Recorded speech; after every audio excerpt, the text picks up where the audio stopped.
trying to comprehend and follow her train of thought feels like wading through the jungles of Borneo, equipped with a wooden spoon and a map of Hokkaido. You know that feeling? Totally. I get that on the daily.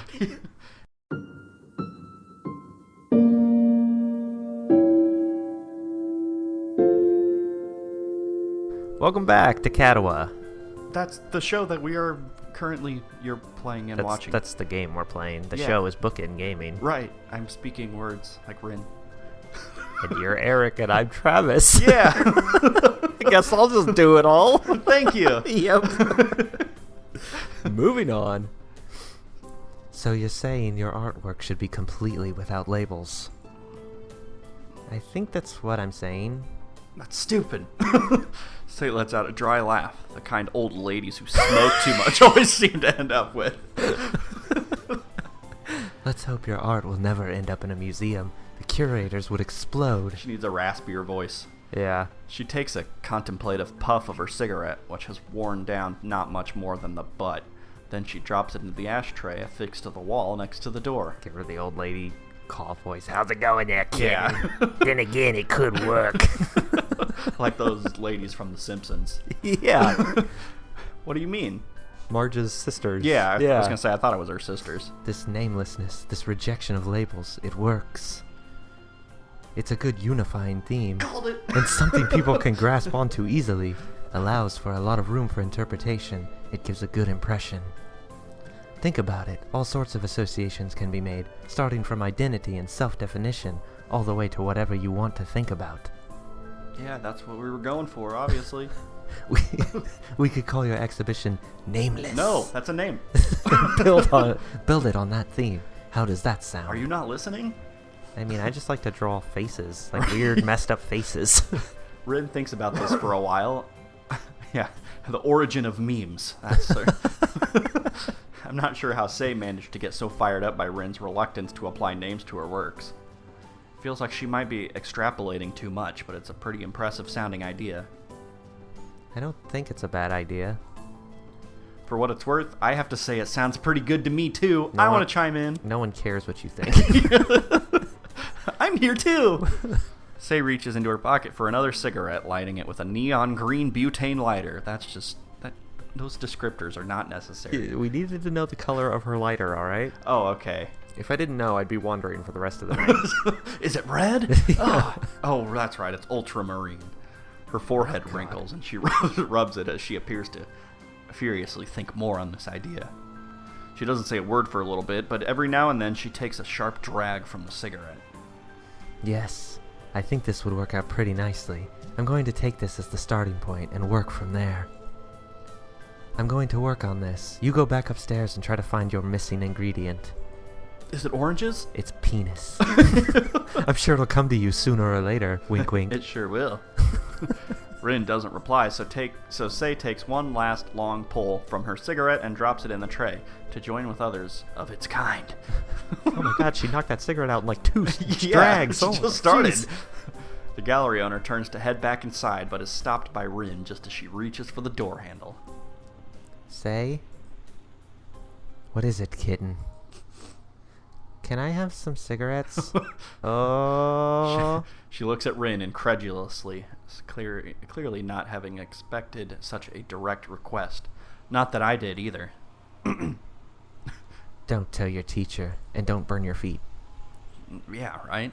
You don't want to get down to the butt. Yeah. She stuffs the packet in Rin's pocket along with the neon green butane lighter. I even remember that extra description. Yeah, well, see, there you go. That's how you know it's good writing, if you remember it. The day is already folding into dusk when we climb up the dark stairs leading up to what is now basically Rin's atelier. As we go inside, Rin doesn't seem to be able to settle down. It's all that damn nicotine already. She keeps pacing around the room like a caged animal, looking through the skylight at the burgundy-colored dusk. The last light of the sun's advance across the sky reflects from the clouds floating over the town, filling every corner of the atelier with blazing orange light. Room. So painting is going well. I think that's what you guys were talking about. She blinks, then relaxes her muscles. I didn't even realize how tensed up she was until now. Not really. I haven't painted in 3 days. I'm going in squares. Circles.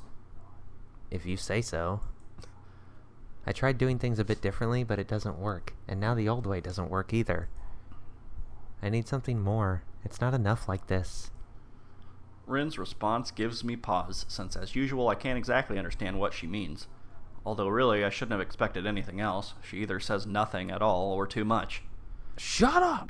Trying to comprehend and follow her train of thought feels like wading through the jungles of Borneo, equipped with a wooden spoon and a map of Hokkaido. You know that feeling? Totally. I get that on the daily. It's annoying how her thoughts are both laid out in plain sight and hidden from view every time she opens her mouth.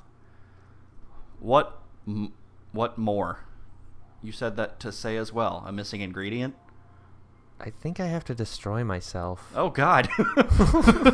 Okay, that sounds unnecessarily grim. What do you mean? She's got a knife! Rin's shoulders slump, and she turns to face me directly. I have to change. I've tried, but this is not enough yet. I have to destroy myself first, I think. Let's do heroin. Just to be clear, you are speaking metaphorically, right?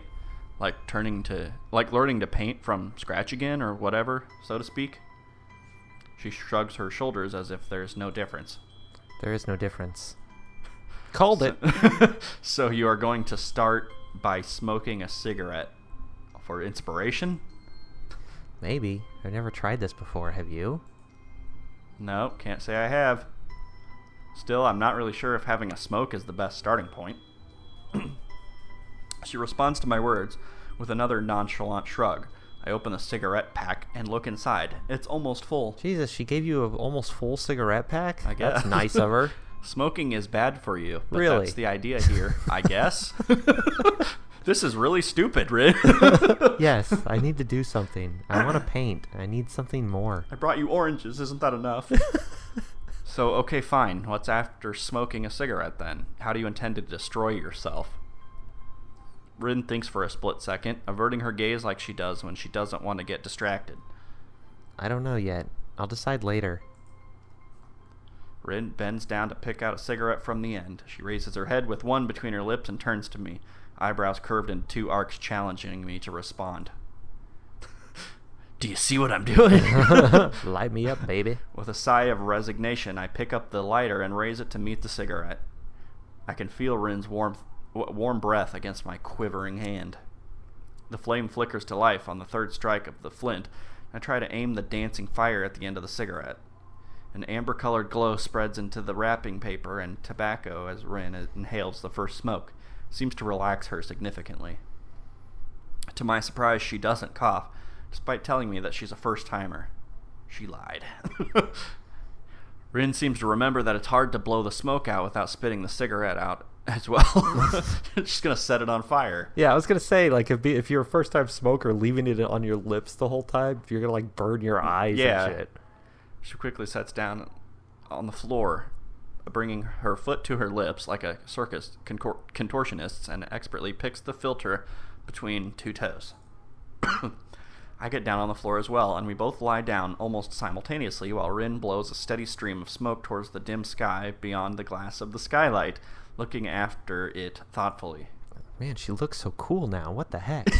Oh! These aren't normal cigarettes.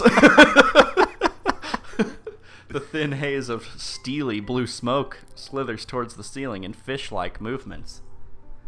It billows in the stagnant air of the atelier, twisting and turning around its own immaterial body until it dissipates in thin air. Oh, it's like those little floaties in your vision. Yeah. Ugh. What's the word for smoke that looks like that? Probably smoke. There is no word for that. We should maybe come up with one. Okay. Shambleebly. Maybe.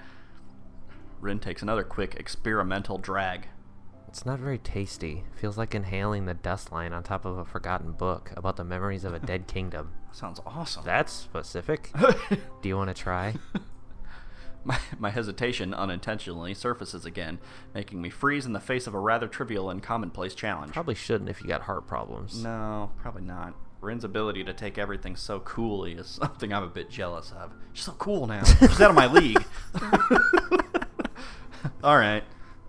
So we're not running with Emmy. Now we smoke. Yeah. It's the opposite path.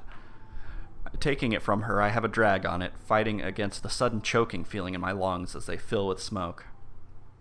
To my embarrassment, I fail, wheezing and hacking my lungs out. I feel flustered, but maybe I haven't lost too much face in Rin's eyes. What a loser. Here. Ah, my eye! It's less unpleasant on the second try, but I still pass the cigarette back to Rin. We're like a pair of budding delinquents in middle school, sneaking their first smoke out of sight of their teachers and parents. Well, I suppose it's not like, that's exactly what we are, except not middle school. Right. After a while, the cigarette has shrunk most of the way down to the filter. Rin is still looking quietly out of the skylight. With her looking out there, the silence inside the atelier seems to deepen even more. Can we just stop saying that word? Just say room. Are the cogs of creativity turning behind those eyes right now? I don't know, but the CG is. It's making me sick. Do another one. I mechanically pick another cigarette, light it, and place it on Rin's lips. She takes a few quick puffs and moves it awkwardly around with her lips. Fake if... You're welcome? I think, not understanding her garbled words, I glance over at Rin. It looks like she's having trouble with the cigarette. Because I have it in her nostril. I pick the cigarette from her lips and place it on mine, abandoning common sense and good reason while I do so. The first one should have been enough for me, but I take another drag, still coughing a little at the unpleasant sensation of smoke invading my respiratory organs. Lungs. I remember doing something like this before. So you have smoked. Doesn't look like it, though. Nah, lying on my back and looking at the sky with you. Oh. The sky on the other side of the glass is slowly growing darker. Looks pretty dark already. It's night. Yeah. It's unreachably high, like we are. Even the shimmering smoke seems to make it closer. I return the cigarette back to Rin's mouth. That first cigarette does get you pretty lightheaded. It feels bad somehow. The space between us, less than arm's reach, is still there. It's the distance between us, the immeasurably wide chasm of thoughts and feelings that separates us with graver certainty than even light years of physical distance could. The space between... By saying the right words, there might be a way to make that chasm narrower, even if it's just a little. I tried to cross that gap with one big step, but Rin turned me back. Yeah, it's been long enough, right? Yeah, just try again. I glance at her out of the corner of my eye. Rin is staring upward through the smoke-filled ceiling and the skylight at the darkening sky above us. Yes, we know. It's almost like she's sleeping, even though I know she isn't. Her eyes are open. Or is she asleep? I don't know. Is she dead? Maybe she's like Gandalf. As is her mouth. I take the cigarette from Rin before it falls on her cheek. She doesn't react to my touch in any way. So this is where we are now. I wonder if we can ever be closer than this. I take a drag of the cigarette and blow a thin stream of smoke upwards, into the sky, towards the skylight in the darkening sky. These indirect kisses are the only things that connects us right now. The taste of Rin's lips on the filter mixed with the ashen taste of the smoke. This pretty much is kissing. We might as well just kiss. Counts. Later virgins. Her soft lips against my fingers as I press the cigarette on her mouth as if she was placing kisses on them. The ash softly falling on the floor between us like snow. As the second cigarette is being finished off, I'm already lighting the third one. The only thing breaking the stillness of the atelier is the inaudible sound of smoke floating towards the first stars blinking overhead near that window at the skylight. That we're looking at by laying on the floor and smoking. Light nausea hits me by the fourth or fifth cigarette, probably because the room is spinning. We're in the Sky Needle, apparently. Yeah. Before long, the shape of the waxing moon appears in the skylight, shedding her wan light down on us. It'll be full moon in a few days. It'd be nice to be able to fly. It is. It's like it is like high schoolers smoking their first cigarette and be like, "I'm so wasted." Yeah. I flinch after realizing it was my own voice that gave birth to the remark. The bastard child of the almost inebriating smoke and tiredness. You can't? You can? Sometimes I feel like it, like I can do anything. I wish I felt like that too sometimes. I wonder if she hears the bitterness seeping into my words. The vicious cycle of unrequited feelings is poisoning me, even now. Yeah, just be mean to her all the time. I try to push the grim thoughts aside. My efforts meet with little success as my mind keeps swirling around what-ifs and if-onlys. Watching the moon slowly creeping higher, I realize that a long time has passed since I came here. It sobers me somewhat, but also reminds me of the sad status quo we're in now. It's late. Better get going back to school. Unless... You start walking like super slowly. I stand up to leave, but Rin doesn't show any sign of rising up from the floor. She lies inanimate, as though all life had been sapped from her. Little wisps of smoke float about her, memories of the cigarettes we shared. Oh. Wow. That was a lot of, that was weird. Yeah. Sharing a cigarette. You might as well get married at this point. You guys were practically kissing, right? Transitive property.